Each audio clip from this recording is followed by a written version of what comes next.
The Frog Prince.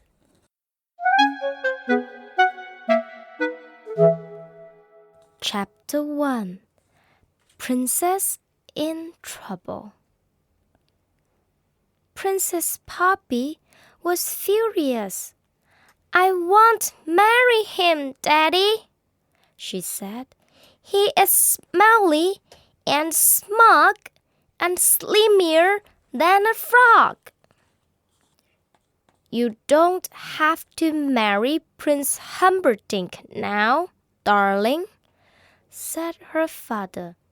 "You can wait until you are grown up." "I never want to marry him," said Poppy. "I'd rather eat my toenails." "Poppy," shouted her father, "don't be so rude. You have been pampered by your mother, spoiled by your sisters. It's time you did as I say." "Don't be mean to Poppy, Papa," cried her sisters. "And Humperdinck has such big teeth," wailed Poppy. "It's because I am the youngest," Poppy went on sadly. "My sisters got all the best princes. I hate being the youngest." "That's enough," said the king. "Princess Humperdinck is coming to dinner tonight, and you must be polite to him. He is your future husband, after all." "I will find another prince to marry," Poppy declared. "You can have one until tomorrow morning," said the king, "but you will never find a prince in that time."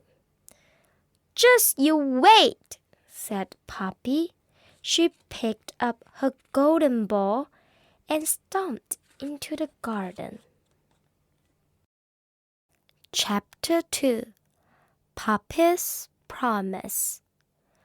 Princess Poppy ran down the path to the palace pound, throwing and catching her ball as she went. "There must be another prince somewhere," she thought. "Anyone would be better than Humperdinck." Poppy was so cross she didn't see the wobbly stone. She wobbled. "Ooh!" she wobbled. "Ah!" She slipped and fell, face first, into the pound.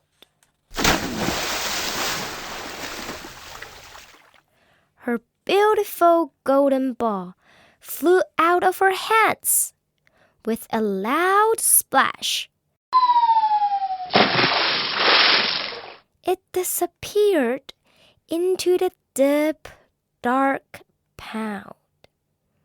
"I hope it doesn't land on me." "Oh no!" Poppy groaned. "My birthday present from Daddy." "I am in big trouble now," she thought. Poppy looked down into the pound, hoping to see her ball. Instead, she came face to face with a pair of big, bulging eyes. "Ugh!" she cried. "A frog!" The frog cleared his throat. "Princess Poppy," he crackled, "let me help you. I am at your service." Poppy stared in surprise. "I've never met a talking frog before," she said. "Still, I don't see how you could help me. I can fetch your ball for you, said the frog. Oh, said Poppy, thank you. I suppose you might be useful after all. But you must promise me something first, he added. Anything, anything, agreed Poppy. Promise that you will let me live in your palace. I want to eat from your plate, drink from your glass, and sleep on your silken pillow. Yuck! In your dreams, thought Poppy. But out loud she said, I promise. Chapter 3 Frog to the Rescue. The frog pushed down on his feet, leaped up with his legs, and plunged into the pond. Princess Poppy waited.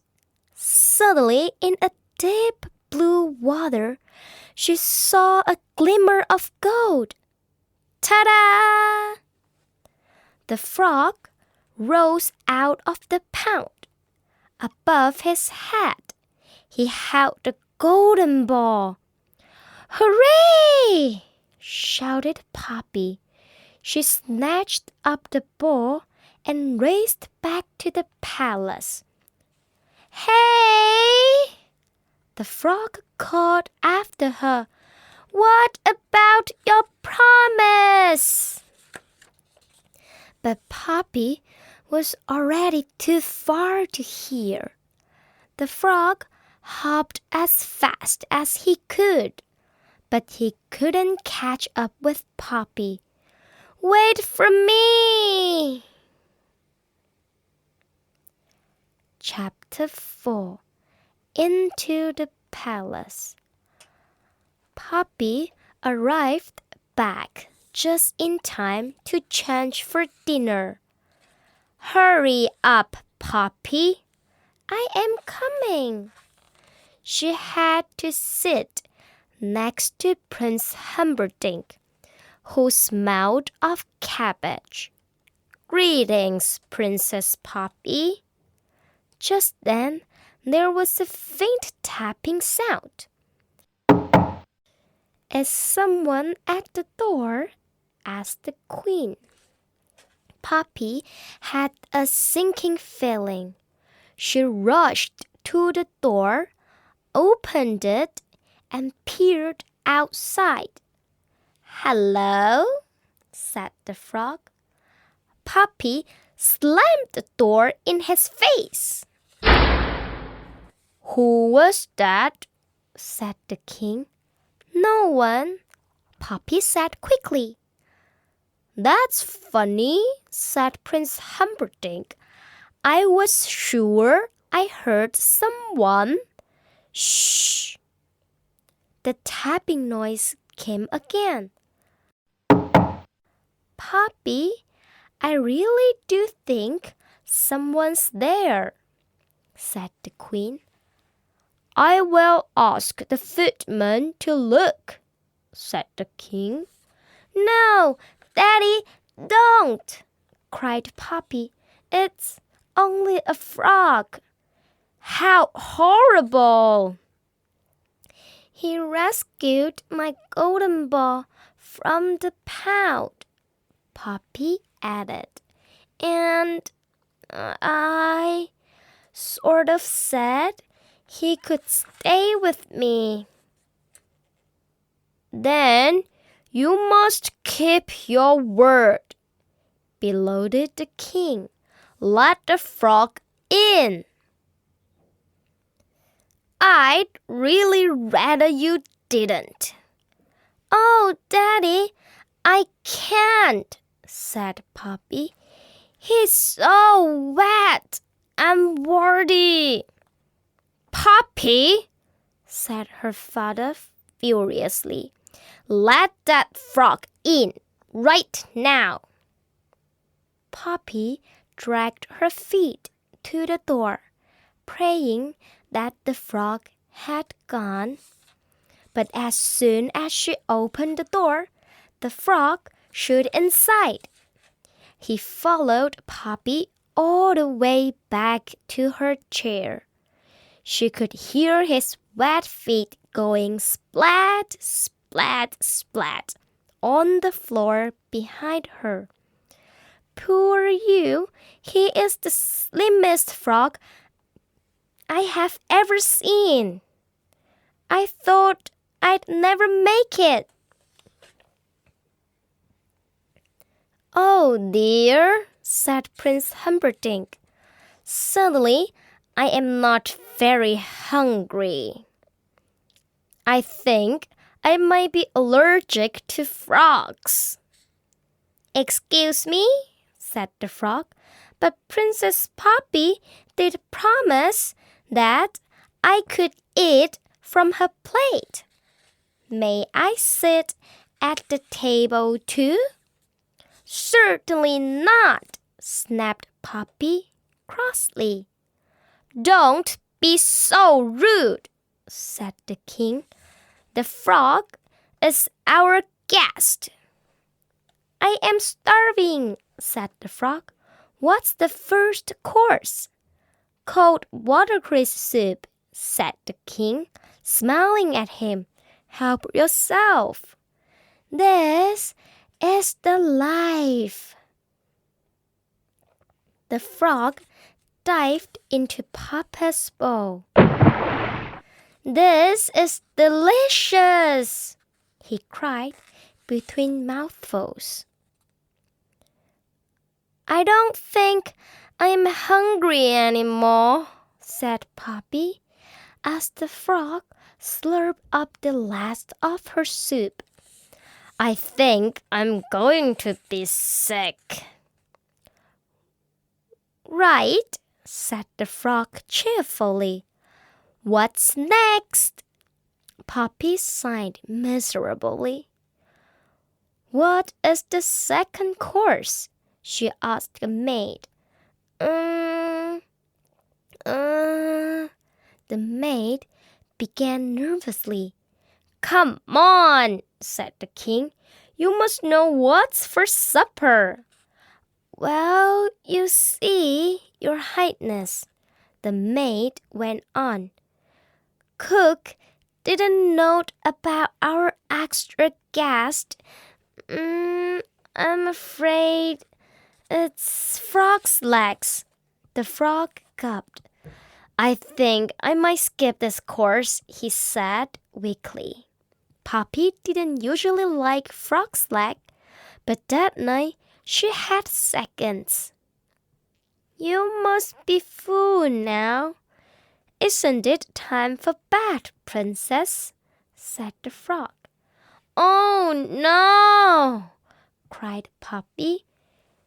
You are not coming anywhere near my bedroom. But you promised, said the frog. You can carry me on a cushion. Poppy looked at her father. Come on, dear, said the queen.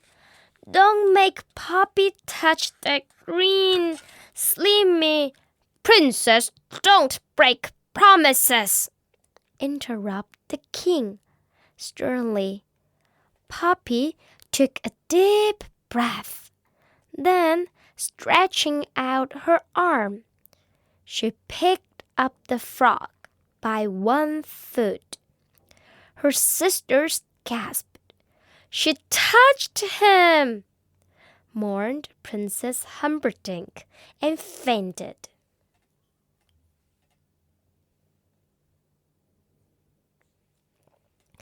Chapter 5. The Frog Prince.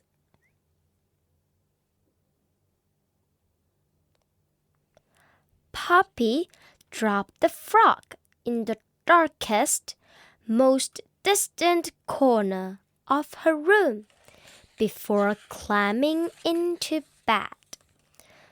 "But Princess Poppy," said the frog, "you promised I could sleep on your silken pillow." Poppy didn't answer. "If you don't let me," the frog threatened, "I will tell your father." "I've had enough," snapped Poppy. "You are the meanest, ugliest, most horrible frog I have ever met. What's more," she added, "if you mention my promise one more time, I will throw you out of the window." "No, you won't," said the frog. "You wouldn't dare. Your promise." "I do dare," said Poppy. In a fury, she strode over to the frog, picked him up, and threw him out of her window. There was a long silence, followed by a loud splat. Poppy suddenly realized what she'd done. She was horrified. "Frog, say something." "I hope I haven't killed him," she prayed, and raced down the stairs as fast as her leg could carry her. Outside, the frog was lying sprawled on the palace lawn. Poppy picked him up as gently as she could. "Are you all right?" she whispered. "Yes," croaked the frog, carefully feeling his head. "I didn't mean to hurt you," said Poppy. "I am so sorry." And she bent down and kissed him.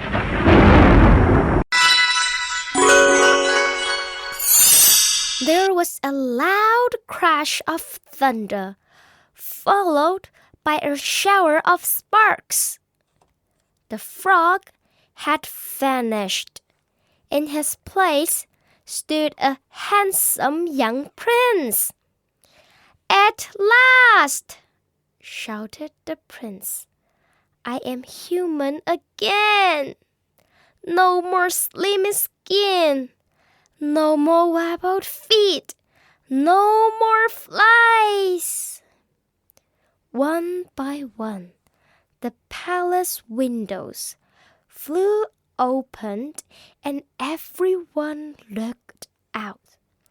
"What's going on?" yelled the king. "I am coming down." "What happened to you?" Prince Poppy asked the prince. "A wicked witch cast an evil spell on me," he said. "I could only become human again if a princess kissed me. So it's because of me that you are a prince again," said Poppy, feeling rather proud.